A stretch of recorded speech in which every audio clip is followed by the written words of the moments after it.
যুক্তরাষ্ট্রে দাবানলের সাধারণ কারণ হিসেবে বজ্রপাতকে দায়ী করা হয়, কিন্তু এবার এ দুই অঞ্চলে বজ্রপাতের কারণে দাবানল হয়নি।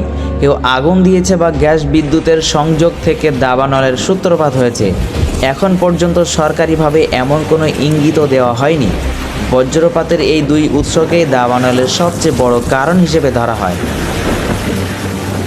ক্যালিফোর্নিয়া 2022 থেকে 23 সালে বেশ আর্দ্র ছিল, ফলে এই সময়ে সেখানে বিপুল গাছপালা জন্মেছে, কিন্তু পরের বছরে খরার কারণে সেই আর্দ্রতা শুকিয়ে গিয়েছিল।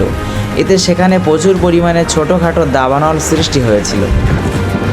গত বছর অক্টোবর থেকে লস অ্যাঞ্জেলেসের বাণিজ্যিক প্রাণকেন্দ্রগুলিতে কেবল 0.4 সেন্টিমিটার বৃষ্টি হয়েছে।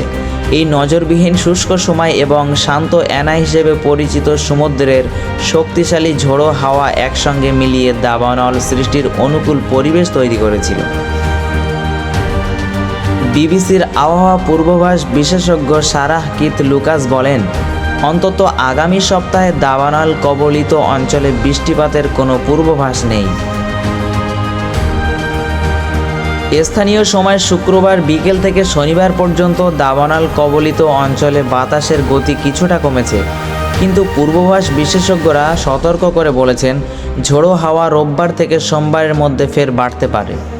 জুলুম একটি মহাপাপ, একটি মারাত্মক কবিরা গুনাহ, যার গন্তব্য জাহান্নাম। পরিবার, সমাজ ও রাষ্ট্রের গণ্ডি ছাড়িয়ে বিশ্বজুড়ে চলছে আজ জুলুমের ভয়ঙ্কর প্রতিযোগিতা। চারিদিকে প্রকাশ পাচ্ছে দুর্বলের উপর সবলের অত্যাচার। জুলুমের পরিণতি খুবই মন্দ ও ভয়াবহ। অন্যের উপর অন্যায় অবিচার করে নিজের পতন ও ধ্বংস ডেকে আনে জালিমরা, যেমনটা যুগ যুগ ধরে চলে আসছে। আল্লাহ তাআলা বলেন, জালিমদের কোনো বন্ধু নেই এবং সুপারিশকারীও নেই। জুলুম এক অমার্জনীয় অপরাধ, এর শাস্তি অনিবার্য ও ভয়াবহ। জালিমদের ব্যাপারে আল্লাহ তাআলা উদাসীন নন, বরং সর্বক্ষণিক তিনি সব কিছুই দেখছেন। জালিম যতই কৌশলী হোক না কেন, আল্লাহ তাআলার চোখে ফাঁকি দেওয়ার কোনো সুযোগ নেই। মহান আল্লাহ তাআলা বলেন, তুমি কখনোই মনে করো না যে জালিমরা যা করছে সেই বিষয়ে মহান আল্লাহ তাআলা উদাসীন। আসলে তিনি সেদিন পর্যন্ত তাদেরকে অবকাশ দেন যেদিন সব চক্ষু স্থির হয়ে যাবে। ভীতবিহ্বল চিত্রে আকাশের দিকে চেয়ে তারা ছোটাছুটি করবে।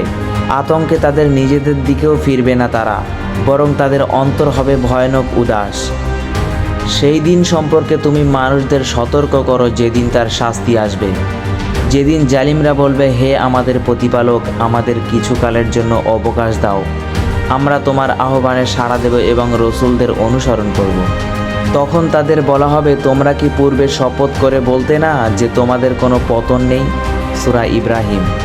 পবিত্র কুরআনের অন্যত্র এরশাদ রয়েছেন, জালিমদের জন্য প্রস্তুত করে রেখেছি অগ্নি। তারা পানি চাইলে তাদের দেওয়া হবে গলিত ধাতুর মতো পানি, যা তাদের মুখমণ্ডল দগ্ধ করবে। এটি একটি নিকৃষ্ট পানি। জাহান্নাম কতই না নিকৃষ্ট আশ্রয়। সূরা কাহাফ। এভাবে পবিত্র কুরআন শরীফের মধ্যে আল্লাহ তাআলা অনেক আয়াত নাজিল করেছেন, যা জালিমদের কঠিন শাস্তির কথা আলোচনা করা হয়েছে।